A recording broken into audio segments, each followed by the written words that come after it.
आणि करात प्रकरणातील सगळे आरोप रुपाली चाकणकरांनी फेटाळून लावलेले आहेत। आर्थिक व्यवहार आणि जमिनीशी कोणताही संबंध नाही। व्हायरल पाद्यपूजा व्हिडिओ खूप जुना असल्याचा दावा त्या करतात। आरोप अत्यंत वेदनादायक असून कायदेशीर लढाई लढणार। पारदर्शक तपासासाठी दोन्ही महत्त्वाच्या पदांचा राजीनामा दिला असं सुद्धा चाकणकरांनी म्हटलंय। कोर्टातून फौजदारी फिर्याद दाखल करावी लागली। माननीय न्यायालयाने याची दखल घेऊन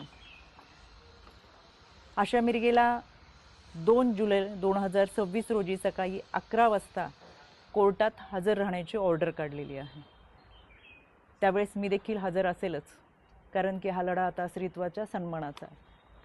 यामध्ये आशा मिरगेप्रमाणेच इतर काही महिलांनी देखील कोणताही पुरावा नसताना अतिशय बेताल विधानं केली, सातत्याने बदनाम करण्याचा प्रयत्न केला, आरोप केले।